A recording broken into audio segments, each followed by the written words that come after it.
acrobaties spectaculaires, des jeunes kamikazes qui donnent le sentiment de risquer leur vie à chaque instant. Qui sont ces Spider-Man des banlieues ?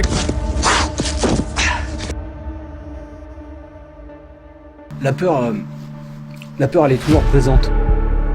Il n'y a pas d'entraînement qui fait qu'on n'a plus peur.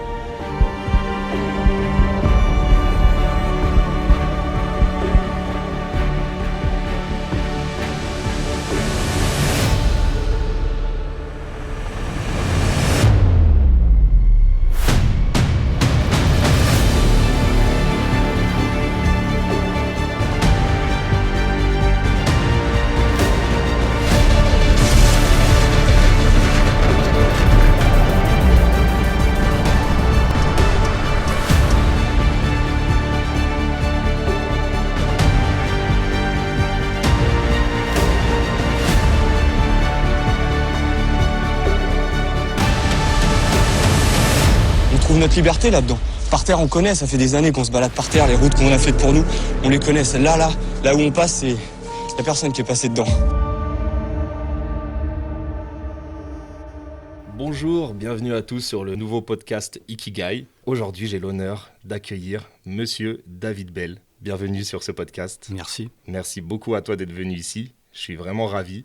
Tu es une personne qui a un peu bercé notre enfance, mine de rien, qui a participé à de nombreux projets, de nombreux films. Alors pour ceux qui ne connaissent pas David, je vais essayer de te présenter rapidement. Tu es l'un ou le même fondateur du parcours. C'est ça. C'est ça. Tu as commencé très jeune. 14-15 ans. Et du coup, tu étais inspiré, si j'ai bien lu, par ton père et ton grand-père, qui étaient pompiers. Ouais, j'étais inspiré par plein de choses. Il y a eu plein de déclencheurs. Ouais. On va dire que mon père, c'était le gros déclencheur qui a fait que j'ai tout mis en action. Mais j'étais motivé par beaucoup de choses, par Spider-Man quand j'étais petit, par Tarzan que je regardais en noir et blanc avec mon grand-père, par plein de trucs qui me donnaient déjà envie de bouger dehors, Ouais. de sortir un peu de ces trucs, de tous ces sports un peu avec des règles, en salle, tous ces trucs-là. Okay. J'avais besoin d'un peu plus parce que je pense que j'avais un problème j'avais du mal avec les gens. Ok. Je l'ai toujours. Ok. Des fois, ça se voit un peu moins, mais... Et ce qui m'a donné la force de bouger dehors, en fait, c'est le parcours. C'est-à-dire que le déclencheur, je me sentais presque comme un autiste, un peu. D'accord. C'est-à-dire que si j'avais pas une raison d'aller dehors, c'est comme si je me sentais... je sais pas comment expliquer ça. J'étais pas bien. J'étais oppressé, j'étais pas à l'aise, j'étais pas à l'aise avec les gens et tout. Et le parcours, ça a été mon remède, en fait. Ok. Donc ça veut dire qu'il n'y a pas eu de réflexion de « tiens, je vais prendre cette voie parce que plus tard, ça va m'amener à ça et je gagnerai... » J'ai suivi le chemin de ce qui me semblait, de ce que je pensais qu'il allait me guérir. D'accord. Ouais, c'était vraiment ton pur instinct, quoi. Propre. Voilà, introverti, vraiment. Et en fait, ce truc-là m'a ouvert plein de choses, quoi. M'a amené à tellement de choses où j'aurais même pas imaginé. C'est marrant et je te comprends. Et c'est là, je pense qu'on se rejoint, alors, parce que j'ai eu l'occasion d'échanger un peu avec toi une fois, mais il y a des années, très rapidement, mais on s'est vu le temps d'une soirée. Et c'est là où on a une belle connexion. En tout cas, moi, j'ai ressenti comme ça. Et je te rejoins là-dessus. Moi, j'ai l'inspiration Spider-Man déjà, mais ça m'inspirait plus pour le côté photographe. Et ça a été mon côté introverti. Grâce à la photo, j'ai pu sortir aussi et trouver ma voie, moi, grâce à la photo et à la caméra. Donc voilà, un beau lien, un beau parallèle en tout cas. Grâce au parcours, tu as pu faire de nombreuses connexions et ça a pu t'amener à faire des choses incroyables au final. Tu n'aurais jamais imaginé. Ouais, si tu veux que je prenne un exemple, tu vois, Forrest Gump. Ouais. C'est un peu pareil. Genre, tu vois, le gars, il est là avec sa paire de baskets, il sait pas quoi faire. Il dit, je vais aller courir. Puis il court, puis après il arrive à un bout, puis il va à un autre. Et puis en fait, il se rend pas compte, mais il y a plein de gens qui le suivent. Ok. Et puis quand on lui demande qu'est-ce que tu vas faire maintenant, il dit, oh, je sais pas, j'en ai marre, je suis fatigué, je vais m'arrêter. Mais il y a tout le monde qui est là, tout le monde qui attend. D'accord. Alors que lui, il l'a pas fait dans le but de générer tout ça. Ça s'est fait malgré lui. Et moi, j'étais vraiment dans cet état d'esprit. Donc avec beaucoup de gens qui me parlaient autour. Quand on était le groupe aussi, on n'avait pas tous les mêmes motivations, toutes les mêmes... Donc je suis resté beaucoup dans ma bulle. Et même pour communiquer, c'est grâce au parcours, parce qu'à un moment, il a fallu que j'explique. Ouais. Alors que moi, j'ai jamais eu besoin d'explication pour Ouais, c'était juste comme ça. C'était intuitif, il n'y avait pas besoin juste de ressentir les choses et puis d'y aller. Donc moi je marche beaucoup par ça, par tout ce que je ressens. Et puis ça m'a amené aux gens, ça m'a amené à faire des événements, à faire des spectacles, des trucs, alors que c'était pas du tout mon truc. Me retrouver dans des films à jouer alors que déjà en classe, même si je connaissais ma leçon, j'allais pas dire je la sais. Ouais. Juste parce que si je disais que je sais, fallait que je me lève et que je parle devant tout le monde. Donc je disais non, je sais pas. Tu t'es juste retrouvé dans des blockbusters incroyables, quoi. Et après, t'es avec une caméra, avec des gens, et on dit vas-y, dis ton texte, fais ton truc. Et Ah, j'imagine la pression maintenant. donc là, eux, ils pouvaient pas se rendre compte, parce que pour eux, ils se disent c'est une vocation, il a fait ça, il se retrouve là. Mais même le cinéma, j'ai jamais voulu être acteur. Ouais. Si ce n'est que comme tout le monde, quand on regardait Indiana Jones, tu dis oh, tiens, je me vois trop, et forcément, je fais du sport, donc je dis je me vois trop, j'aimerais trop faire comme lui. Mais pas une seconde, je me suis dit que c'était possible, quoi. Les films de Besson, j'allais me coucher. Quand j'allais voir mon cousin, on avait le poster du Grand Bleu dans la chambre. Je me disais pas, un jour tu verras. J'aimerais bien pouvoir remonter, parce que là tu dis c'est fort de savoir avant, mais tu sais pas. Tous les films, tous les trucs. Et le pire, c'est que ça touche à tous les niveaux, quoi. C'est-à-dire que je fais pas forcément là aujourd'hui les films pour lesquels je me sentais vraiment prêt. Mais c'est pas grave, moi j'accepte les choses comme elles sont. Tu vois, je me retrouve dans des films policiers, des trucs. J'aurais peut-être préféré être sur des films d'action, tu vois. Mais au final, ça se passe comme ça se passe et je suis très bien à ma place, quoi, tu vois. Je prends les choses comme elles arrivent. Mais pour te dire que le parcours, voilà, ça m'a... Quand je me revois petit en train de jouer avec le costume de Spider-Man, avec le masque qui travers, le truc comme un pyjama avec un filet de pêche, tout en train de jouer au rebord des fenêtres de chez moi et mon grand-père qui me retrouve accroché avec les trucs pour fermer les volets, là. Ils ont fait putain mais il est fou et tout, vas-y. Alors ils ont mis des grillages partout, des trucs, je pouvais plus sortir. Moi je me rendais pas compte, quoi, c'était normal. Ouais. Et je me disais pas qu'un jour j'allais être contacté par Sony Pictures pour aller faire les essais pour Spider-Man 2, quoi. Que j'ai pas fait. Et j'ai pas accepté le truc. C'est pas grave, c'est tout le monde, dès que je dis ça, il me dit mais t'es fou, machin, nan. Sérieux? Mais je savais pas cette histoire. C'est-à-dire qu'ils m'ont contacté, j'ai été faire les essais, ils commençaient à faire le costume pour moi, pour le Spider-Man 2. Non. Et il y a Sam Raimi qui est venu avec sa caméra. C'est une blague. T'as vu Sam Raimi? Ils m'ont amené le costume dans un truc comme ça. J'étais dans une pièce, je vois le costume, et je me dis, j'espère que c'est la bonne taille, parce que si c'est trop petit, trop grand, c'était la taille parfaite. Je mets le masque comme ça dans la glace. Tac, c'était les verres Oakley, c'est Oakley qui faisait les trucs. Okay. J'ai clipsé les trucs, et là, j'ai dit, putain, mais c'est un truc de fou. Non, c'était un truc de fou, quoi. Ouais, c'est mon enfant intérieur qui parle, hein. Sam Raimi, c'est Spider-Man là, j'étais un grand fan. Et t'as eu l'occasion de vivre ça, quoi. Et Sam Raimi qui arrive, il me dit vas-y bouge, tu fais tes trucs là, tu peux me faire un truc de là-haut. Je fais ouais. Et il dit tiens, amenez une échelle pour qu'il monte. Je fais mais Spider-Man il va pas monter avec une échelle sur le truc. Je monte sur le truc, sur la table et tout. Et c'était bon, quoi. J'avais juste à signer et boum, c'était parti. Mais pourquoi? Un beau contrat et tout. En fait, après, moi, je suis revenu en France. J'ai été voir Luc. Et je lui ai dit ça. Il m'a fait ouais, mais bon, moi, je te conseille de ne pas le faire. Parce que ça va être un coup de la synthèse. Et je pense que c'était pas en mal ce qu'il faisait. C'est-à-dire que lui, il voulait plus me protéger. Et peut-être il avait peur que, une fois que je parte là-bas, je revienne plus. Ouais. Alors que moi, je suis quand même assez fidèle, quoi. J'ai pas... Mais je l'ai écouté. Ok. C'est quand même lui qui était le premier à m'avoir ouvert les portes du cinéma. Et juste déjà, le fait qu'il m'ait contacté, que j'ai été pressenti pour ça, et que c'est comme si je l'avais fait au final. Je comprends. Tu vois, c'est déjà une victoire. Il y en a, ils ne pourraient pas comprendre. Parce qu'ils diraient, mais non, il fallait... C'était énorme. Ils ne peuvent pas se rendre compte, quand moi je me vois petit avec le costume. Je suis à Fécamp, en Normandie.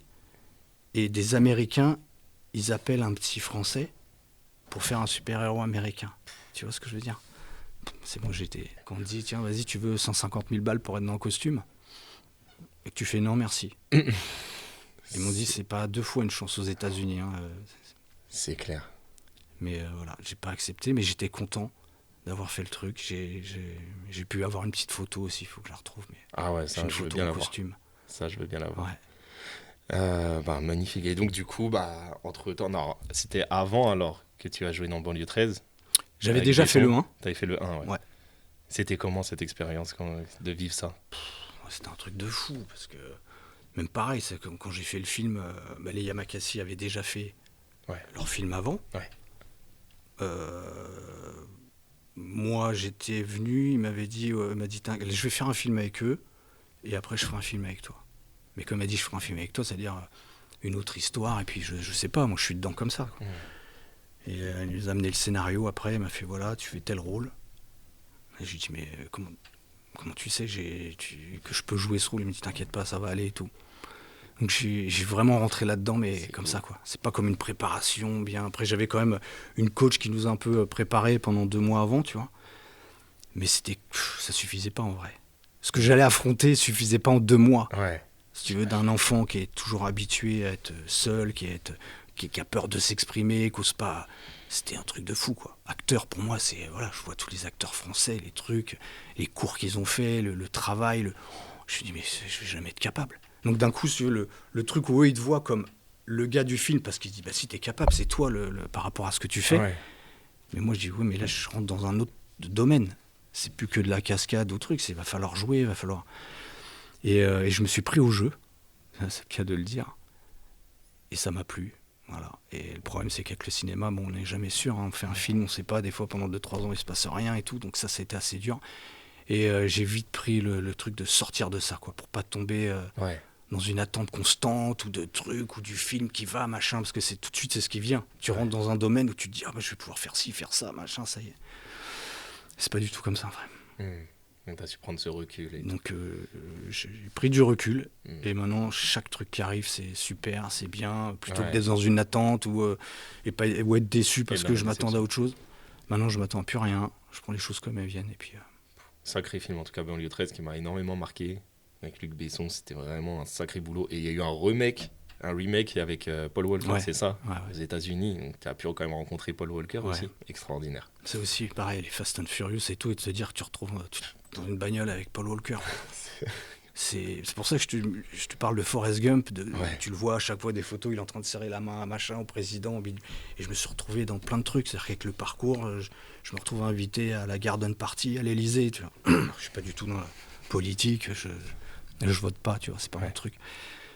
Mais je me retrouve dans des trucs, rencontrer des milliardaires comme comment il s'appelle, Marc Ecko, aux États-Unis, donc sur des gens dans la musique, dans vraiment tous les domaines.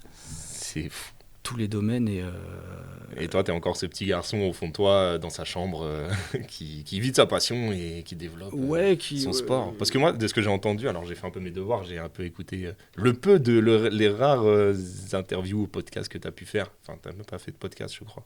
T'as fait quelques petites interviews. Tu racontais que le parcours, pour toi, c'était quelque chose que t'avais lancé comme ça et il n'y avait pas vraiment de philosophie derrière. C'est juste, tu l'as lancé et ça a pris. Mais il n'y a pas de règles, il n'y a pas de choses que tu as définies. Non, parce que chaque fois, il y en a une dire, le parcours, c'est quoi? La définition, le machin. Et j'ai un blanc, en fait, à chaque fois. C'est comme si...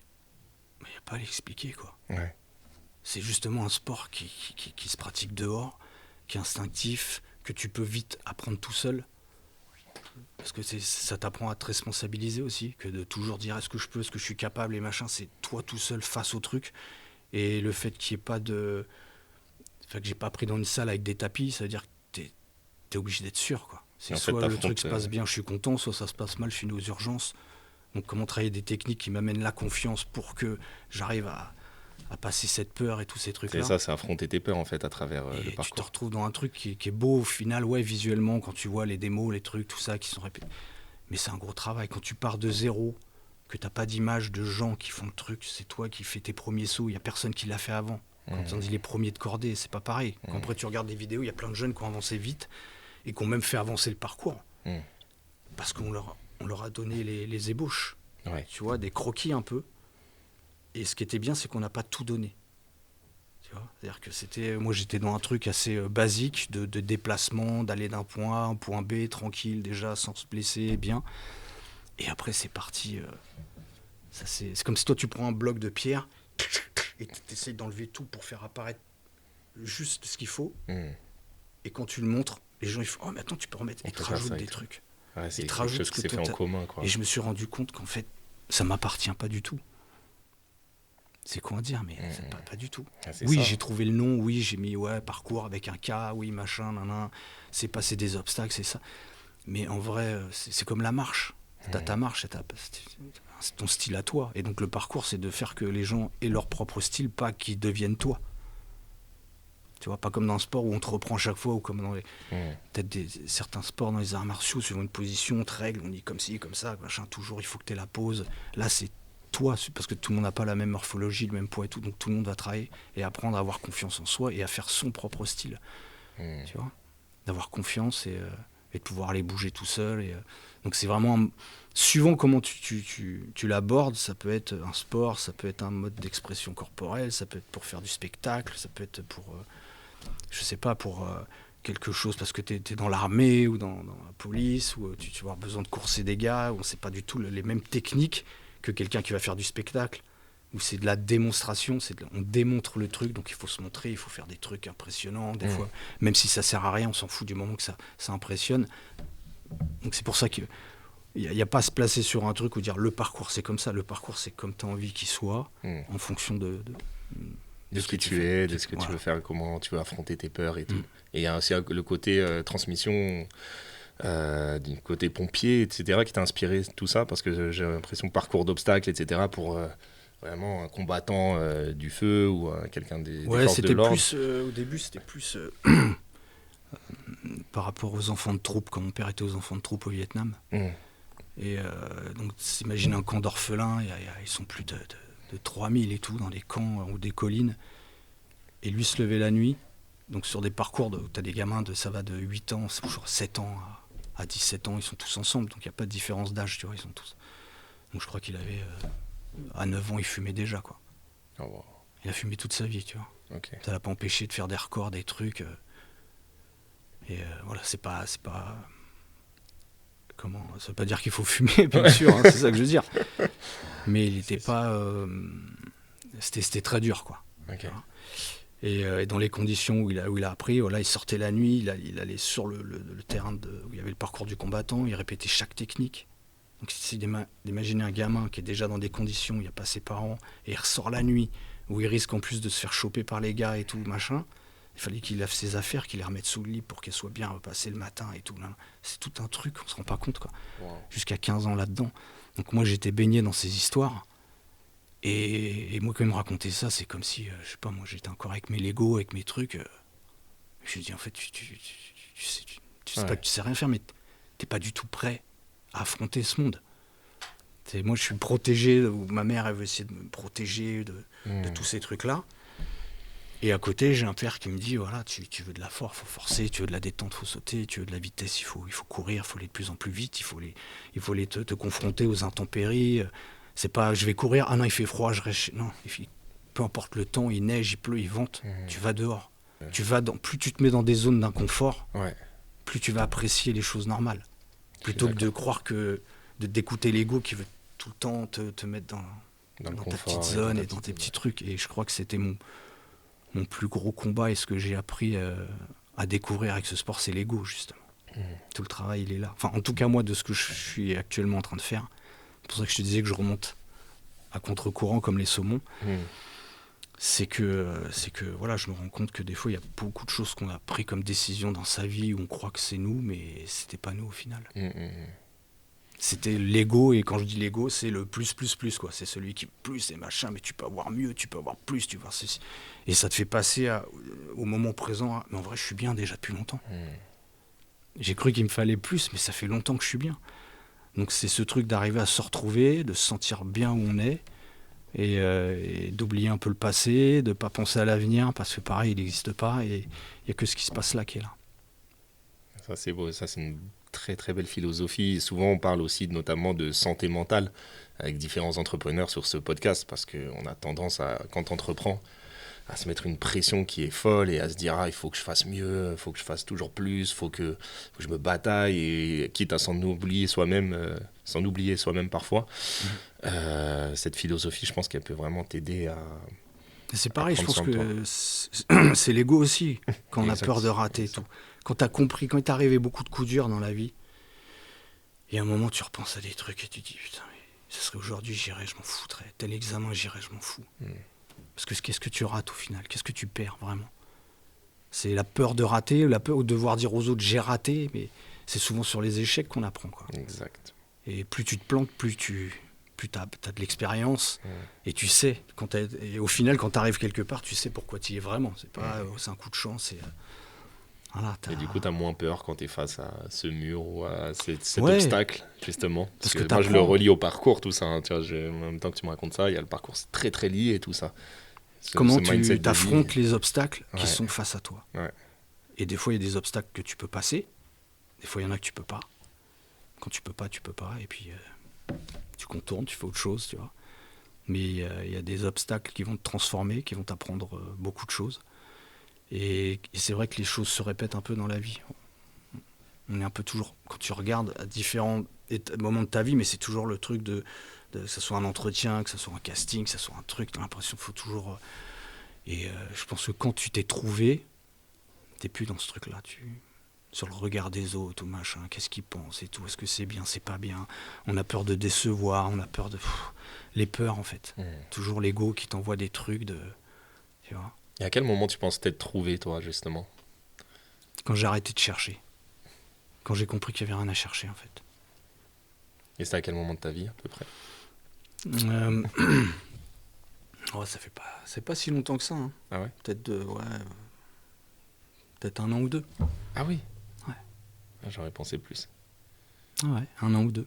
Où je croyais encore que, non mais quand il y aura ça? Quand je serai arrivé là? Quand? C'est comme s'il y a un moment qui va faire que, ça y est, j'ai réussi, j'ai trouvé le truc. Et avoir vu des personnes qui ont eu des parcours quand même impressionnants dans leur vie, qui ont fait des choses de fou, et puis de les voir partir seuls.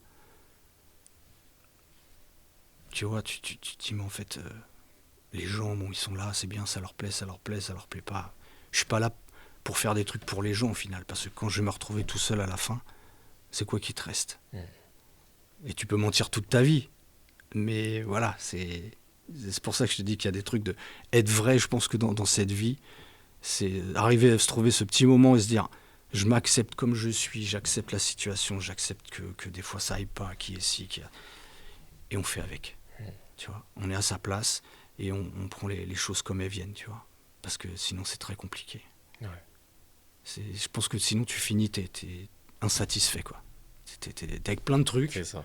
Et même quand on dit ça va, tu dis ouais mais non mais ça, parce que là il me faut ci, parce que ça passe. C'est comme une maladie en fait, ça s'arrête pas. Ouais, une maladie, une addiction aussi, tu vas avoir toujours plus, faire toujours plus haut, faire toujours plus fort. Il y a des domaines bien sûr dans la science, dans les trucs où il faut qu'ils évoluent et tout ça. Mais après, à voir ce que c'est l'évolution du coup. Ouais, c'est notre définition. Et mais j'ai vu que tu étais notamment aussi ceinture noire de Kung Fu. Ouais, j'ai fait ça quand je suis parti en Inde. C'était aussi une expérience, c'était assez sympa. Et c'était quoi ta plus belle expérience alors, parmi tout ça? Parce que souvent on va peut-être penser que c'était joué dans tel film ou avoir porté le costume de Spider-Man, mais est-ce que c'est ça ou quelle a été la plus C'était belle l'aventure en expérience fait. C'est que j'étais à l'armée, j'étais engagé, j'étais au 3e RIMA. J'étais engagé pour 5 ans. Et en fait, je me suis rendu compte que j'étais là-bas parce que j'étais physique, parce que ma famille était à l'armée, mon père, tout ça, machin. C'est un peu le gamin qui veut refaire. Et puis je sais pas, j'étais pas à ma place, quoi. Je dis mais qu'est-ce que je fous là en fait? Je vais aller faire la guerre. Pourquoi? Pour qui? Et puis j'ai déserté. Donc je me suis barré. Je suis parti en Inde. Je me suis marié en Inde. Et j'ai rencontré un prof d'arts martiaux. Je m'entraînais le matin. C'est comme il fait très chaud en fait. C'était soit le matin, soit le soir. J'entendais des cris et tout ça. Je dis mais c'est qui? Il me dit ouais, il s'entraîne. Et j'ai été le voir. Je lui ai demandé ce que je peux m'entraîner avec lui. Et il m'a dit ouais, tu fais quoi? Et il y avait un arbre à côté, un bagnon. Et j'ai commencé à grimper, à faire des trucs dans tous les sens. Il était en train d'halluciner. Et il m'a dit vas-y, je vais t'entraîner. Il m'a entraîné pendant 3 mois. Wow. Et à la fin, il voulait me donner un diplôme. J'étais tout content, je prends le diplôme. Après, il me regarde, il fait... Non. Il reprend le diplôme, il le met sur le frigo. Il m'a dit viens dehors. Et là, il m'a fait me battre avec 3 personnes. Par intervalle, je me battais pendant 1 minute ou 2. Après, il y en a un autre qui revenait, après un autre qui revenait, pour me tester un peu, pour voir ce que j'avais... Si ce que j'avais travaillé, c'était assimilé. Et puis ça, c'était vraiment une bonne expérience, quoi. Tout ce truc-là en Inde, pendant 3 mois comme ça, aller me balader dans les cascades, visiter tous ces coins sauvages et tout, et de passer de ce côté militaire strict. En plus, je venais de faire mon CME, donc pour passer caporal, et on avait une perme de 2 semaines, et en fait, je suis pas revenu. Je dis, moi les gars, c'est fini, je me casse, je reviens plus. Ciao. Ils m'ont dit, mais arrête et tout. C'est pas grave. Et je suis parti. Et donc après, bah voilà, il s'est passé tout ça. Je suis revenu de l'Inde, je savais pas trop ce que j'allais faire. Je faisais des petits boulots à droite à gauche. Et c'est mon frère qui était au pompier de Paris, il m'a dit, mais arrête David, regarde ce que tu fais. Parce que je lui passais des photos à chaque fois. Je dis, tiens, j'ai fait une photo. Il me dit, attends, mais il y a combien là, tu fais un salto, il y a au moins 5 mètres de haut là. Et il y avait ses autres potes qui étaient gymnastes à l'équipe spéciale et tout. Regardez les photos, il dit, mais tu te rends pas compte ce qu'il fait là, la hauteur et tout, ça fait au moins machin. Et je les voyais commencer à chercher des trucs. Et je voyais dans leurs yeux que ça quand même, ça les questionnait quoi quand même. Et je me dis, ouais, je tiens un truc. Il y a aussi ce sentiment de... Tu sais que tu fais quelque chose à un moment que personne ne fait. Tu vois. Suivant l'heure, parce que quand on faisait des entraînements à 4-5 heures du matin, il n'y a personne à cette heure-là. Ouais. Donc les gars, ils venaient, on arrivait, j'appelais les mecs, bam, on s'entraînait pendant 1 heure ou 2. Et quand on rentrait, nous, on avait fait notre journée, quoi. On rentrait à 7 heures, on voyait les gens qui allaient bosser, fatigués et tout. Et nous, t'imagines, quand de 5 heures à 7 heures, t'as déjà fait des sauts où tu risques de pas rentrer chez toi, tu t'étais en sang parce que tu t'arrachais de partout. Enfin, franchement, Fallait le faire. c'était un truc de fou, quoi, quand j'y repense. Et donc, tous ces moments-là, tous ces moments d'entraînement, où il n'y avait rien, en fait. Tout ce parcours où il n'y avait rien, il n'y avait pas Internet. C'est pareil, quand il y a eu banlieue 13, s'il y avait eu Internet, bah, je me serais fait une page, machin, j'aurais fait comme tout le monde fait, tu vois, j'aurais suivi le truc. Là, je me suis fait un petit peu dépasser par tout ça, mais c'est vrai que tout ce parcours, sans filmer, sans vidéo, sans rien, c'était que vivre le truc. Quand on se retrouvait, on passait des moments ensemble, on était ensemble pendant 3 heures, 4 heures, toute la journée. Il n'y a pas de téléphone, il n'y a pas un qui est sur son portable. C'est ça. Bon, c'était vraiment... C'était une amitié forte à ce moment-là. On partageait quelque chose de fort. Et chacun veillait sur l'autre quand même, quoi. Il y avait toujours les plus grands sur les plus petits, faire attention. Non, t'es pas prêt encore sur ce truc, même si on sent qu'il a envie. Les fougueux, faut les retenir un petit peu. Les autres, faut un peu les pousser. Enfin, il y a tout un travail. Et puis voilà, et puis ça s'est développé. Et puis plein de gens qui étaient avec moi, qui sont devenus coachs, qui ont fait leur propre association, comme Parcours Paris, avec Thibaut, Robin, tout ça. Il y a eu plein d'assos qui se sont développés. Mais moi, j'ai pas eu la fibre pour entraîner, en fait. Okay. J'étais trop élitiste. J'ai pas la patience, les enfants, les trucs, machin. Je peux pas. Ouais, c'est pas ton truc. J'étais dans une école... Par contre, eux, ils ont su faire Voilà, ils ont des écoles, il y a 300 élèves et tout. Franchement, ils ont réussi, quoi. Ils ont appris à la dure avec moi. Et quand ils ont dû apprendre, ils ont dit, bon, ok, ça on peut pas, ça marchera pas. Et ils ont réussi à trouver la bonne formule, quoi. Ok. Ah bah, ils transmettent encore cet art, quoi. Ouais. Est-ce que tu penses avoir trouvé, justement, parmi tout ça, ton Ikigai? Et tu connais l'Ikigai? Non. Tu connaissais pas? Donc, c'est une philosophie japonaise qui signifie trouver sa voie. Il y a un petit graphique que j'aime bien. Et en gros, ça réunit 4 points. Donc, faire ce que tu aimes, faire ce dans quoi tu es doué, faire ce pour quoi tu es payé, et ce dont le monde a besoin, toute cette histoire de transmission, etc. Et ça, selon ce concept japonais, tu trouves ton Ikigai si tu as ces 4 points-là réunis. Est-ce que tu penses l'avoir trouvé et quel est ton Ikigai du coup? Ouais, je pense que j'ai trouvé, mais le problème c'est que... Je sais pas comment expliquer. C'est-à-dire que j'ai développé le parcours. Je voulais juste faire connaître mon sport. Après, je me suis retrouvé dans le cinéma. Je pense que quand même j'ai réussi à faire ce que j'avais envie, mais il y avait beaucoup de choses qui étaient dirigées par l'ego. Mais il a fallu que je fasse ce chemin justement pour me rendre compte que ce que je voulais vraiment, c'était carrément l'inverse. Mais quand tu as lancé une machine, tu vois ce que je veux dire, j'ai trouvé le truc, je vais pas dire bon ben non j'ai trouvé, je fais plus de film et tout. Bien sûr on m'appelle pour un truc, je vais le faire.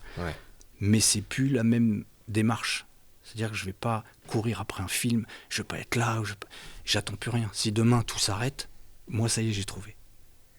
C'est-à-dire que de cette vie, j'ai trouvé les réponses aux questions que je me posais sur l'existence, pourquoi on est là, qu'est-ce qu'on fait, le sens de notre vie, toutes les questions qu'on peut avoir, quoi. Bah, je pense que du coup, tu as complètement trouvé ton ikigai parce que tu as pu vivre de cette passion-là, de cette voie-là, même si c'était dirigé par l'ego, mais tu as pu faire tes expériences, etc., Carrément. vivre ce que tu avais à vivre pour aujourd'hui pouvoir te dire, bah, je suis en paix en fait. C'est ça. T'as dit le mot. Je crois que c'est ce que je cherchais. C'est carrément, et quand t'es en paix pour de vrai. C'est pas un jeu de ouais, je fais en paix, puis en fait. Ça. Non, t'es vraiment bien. Quand t'es en paix, ça a l'air peu importe ce qui t'arrive en face, t'es prêt à gérer ta peur, un machin, que ce soit une agression, que ce soit une perte d'un proche, n'importe quoi. Et ça, c'était très long. Ce chemin-là, il était très long. L'autre, il est facile. Celui du succès, il était facile parce que quand on avait la lumière sur nous, il y avait juste à en faire un peu plus, il y avait juste à faire toutes les interviews qu'on m'a proposées, alors que j'en ai refusé plein à chaque fois.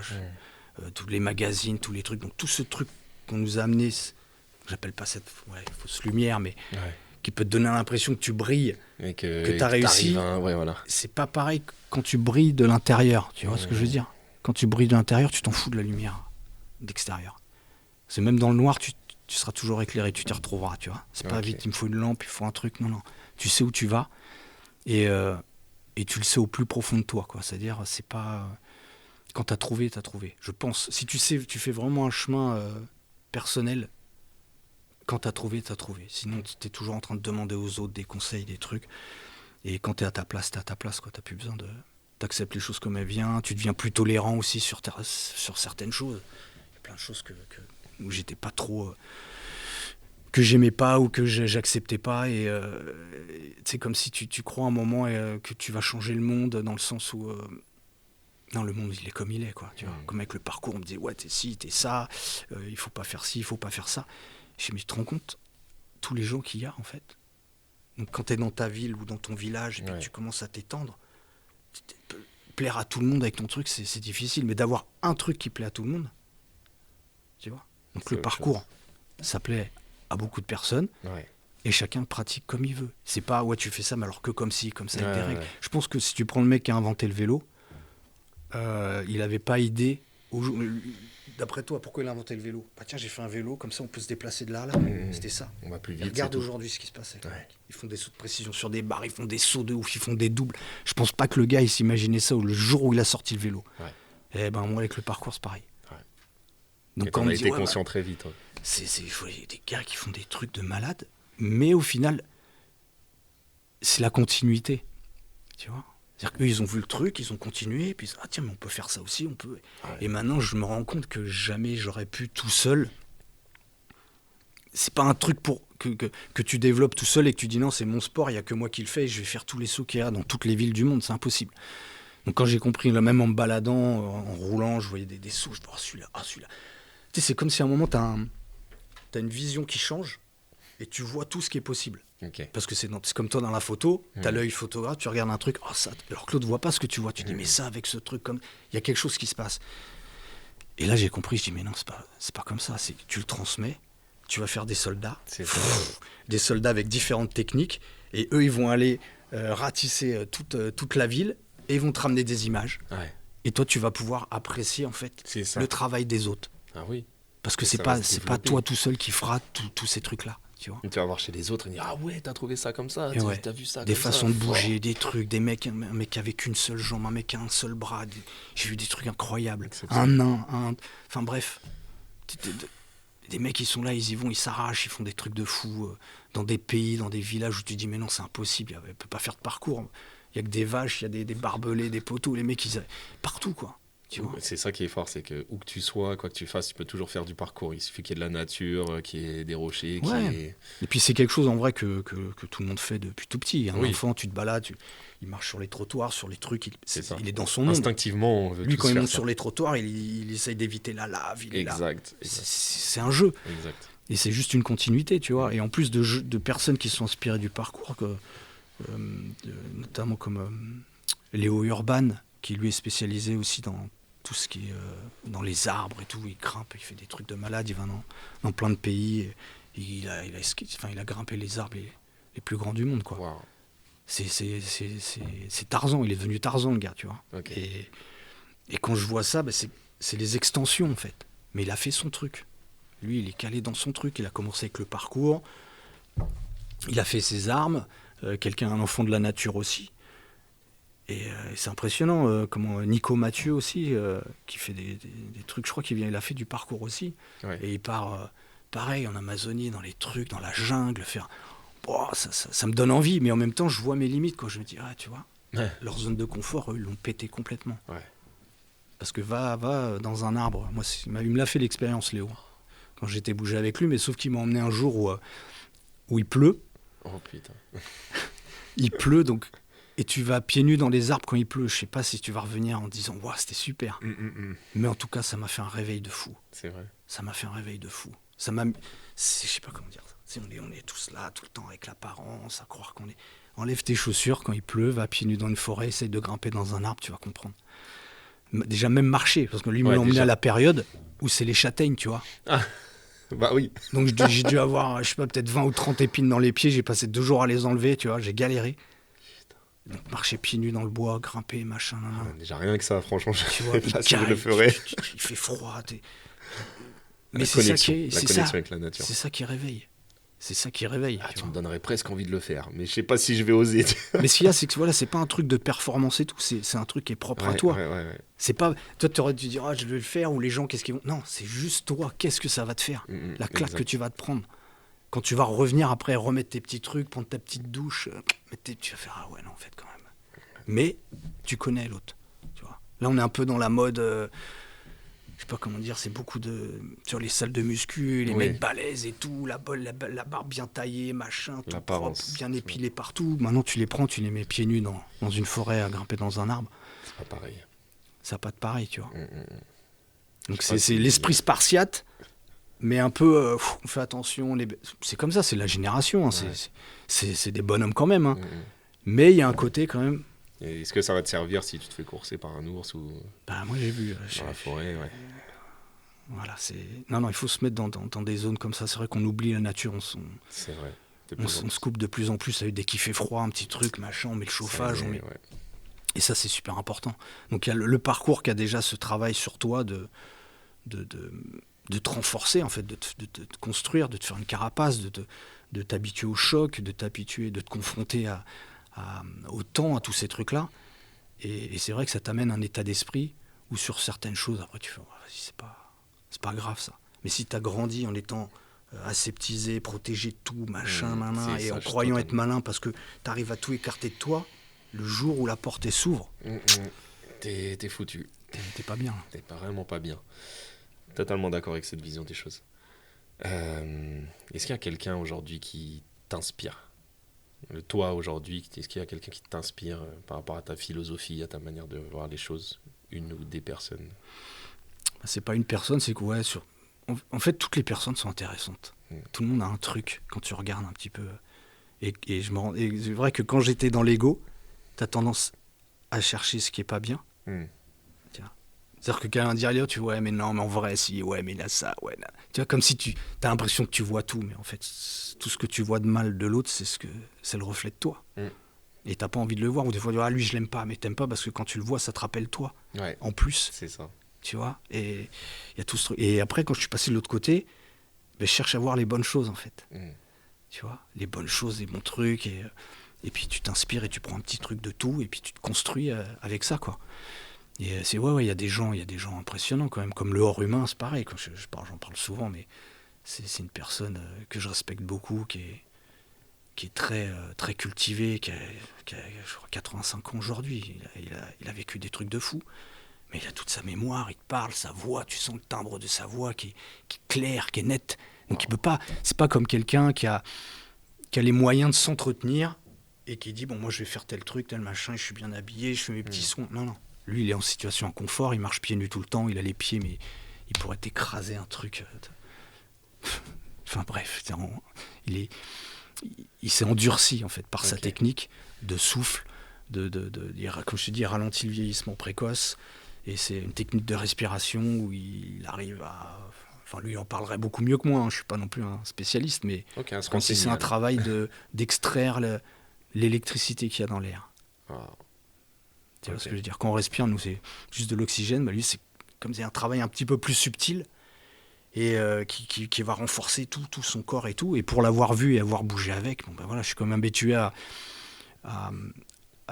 comment au monde sportif, donc des athlètes, des champions, de voir comment, en plus d'avoir connu des champions, de voir des anciens champions genre qui ont 70-80 et puis qui sont pétés de partout, et puis quand tu les vois sur les photos, ils faisaient des trucs de ouf, et puis pour eux c'est fini, tu vois. Quand tu le vois lui, tu fais non, c'est pas possible. Ça s'améliore de jour en jour. Et c'est naturel. Ok. C'est ça qui est fort. C'est inspirant, si tu veux, que des personnes comme ça aujourd'hui. Il faut qu'on en parle parce qu'il y a plein de gens qui cherchent tout dans la bouffe, dans les trucs, dans le site. Ils croient que parce qu'ils font ça, ils vont vivre plus longtemps, ou parce que je mets comme ça, ou parce que. Et quand tu le vois, je sais pas comment expliquer. Quand nous on se plaint à notre âge, où j'entends des jeunes des fois 40 ans, t'as l'impression qu'ils se prennent pour des anciens. Moi, tu te rappelles à l'époque, ouais, machin. T'as la moitié de son âge. L'autre, il a 85 ans, il va encore faire des trucs de fou. Si tu t'es là, on est en train de discuter, et puis qu'il y a des gamins qui jouent au foot, bah, nous on est en train de parler, le seul qui joue au foot avec les gamins, c'est lui. Ok. Tu vois. Ok. Donc il y a plein de personnes, comme je disais, mon père, mon grand-père pour la rigueur dans la vie, parce que c'est un homme qui était seul très tôt, qui a perdu sa femme très tôt, et donc qui était habitué à vivre seul, quoi. Donc moi j'ai grandi, si tu veux, avec un retraité. J'ai pas grandi avec mes parents, j'ai grandi tout seul avec une personne âgée à la retraite. Donc si tu veux, la vision de la vie, moi, c'est cool, on se balade. C'est pas comme des parents qui vont bosser que tu vois pas. C'est que moi j'ai la vie, je suis au bord de la mer, on va faire les courses au marché, bonjour monsieur, merci, au revoir, tranquille quoi. Profiter. Tu vois, et j'ai grandi comme ça. Donc si tu veux, il m'a habitué. C'est comme s'il me disait, regarde, parce qu'un jour tu te retrouveras seul peut-être comme moi, et regarde comment une personne âgée, seul en fin de vie, pas en fin de vie, mais dans la dernière étape de sa vie, peut vivre. Alors que c'est quelqu'un qui était au Pompiers de Paris, qui était très actif, et là je le voyais faire ses petites courses, aller au marché, faire sa vaisselle après manger, faire son petit ménage, machin, avant de te coucher tu plies tes affaires comme ça quand tu c'est des petits trucs. Mais maintenant que je me retrouve seul, et ben en fait je comprends. Et c'est comme si tout ce qu'il m'avait enseigné, ça revenait, et j'arrive à être bien et être heureux tout seul. Ce qui me faisait le plus peur d'ailleurs. Donc tu as souvent besoin toujours du monde autour de toi, et parce que tu as peur de faire face à peut-être ce que tu es quand tu es vraiment seul, quand il n'y a pas de téléphone, quand il n'y a pas de télé, quand il n'y a rien. Qu'est-ce qui se passe en fait? Tu vois? C'est réel. Et quand tu as fait ce travail-là, que tu as vraiment été creusé, que tu as été affronté un petit peu tous ces démons, bah après il n'y a plus rien, quoi. Après il y a juste un état, et tu essayes de le maintenir. Tu vois, comme par exemple, ça aurait été avant, j'aurais dit « Oh non, je vais pas venir parce que si, parce que ça, ou machin et tout. Ouais. » Et là, le truc, c'est « On verra. T'y vas, on verra. » Ça se passe comme ça se passe. Il n'y a pas de... Voilà. Quoi dire de plus? J'allais te poser une question. Quel conseil tu donnerais à quelqu'un qui a envie de vivre, de trouver sa voie même? Parce que c'est pas évident. Toi, tu as ressenti, tu as eu cet instinct très jeune et tu es allé explorer ça très jeune. Mais il y en a beaucoup qui arrivent même à 20-30 ans et qui se disent « Ah, je n'arrive pas à comprendre ce qui me plaît, ce qui me fait vibrer. » Tu vois, trouver cet état de flow, cet état de « Ok, je le fais, mais juste, c'est du travail, mais ça me fait du bien, ça me fait plaisir. » Voilà. Il y a plein de phrases, c'est marrant, ça me fait penser à des phrases qu'il y avait dans Braveheart quand il dit ton cœur est libre, trouve le courage de le suivre. Ou alors suis ton cœur pour que ton visage brille tout le long de ta vie.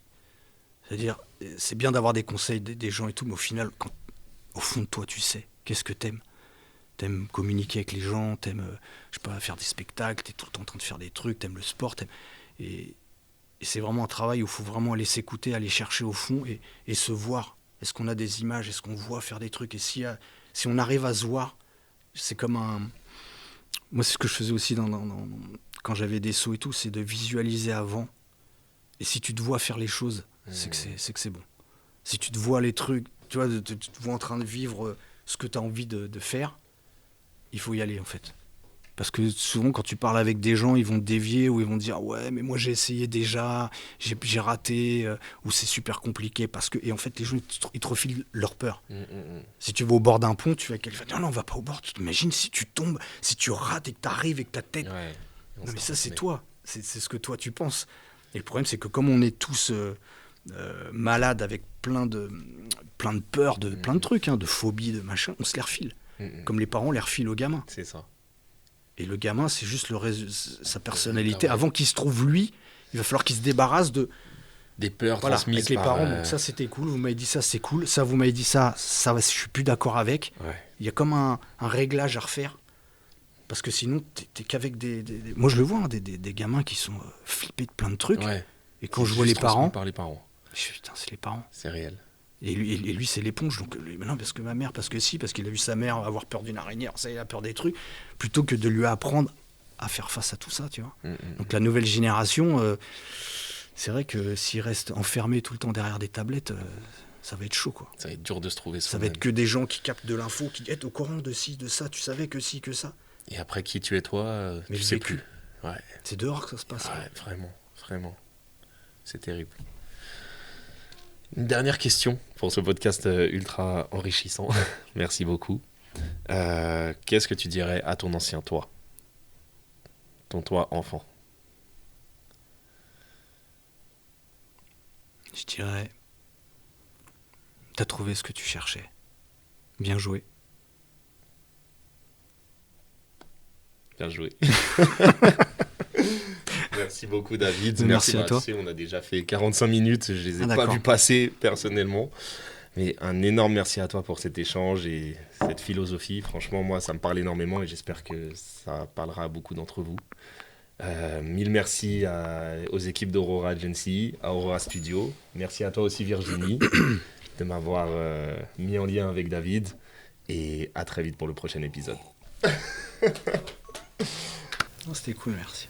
Franchement, merci à toi.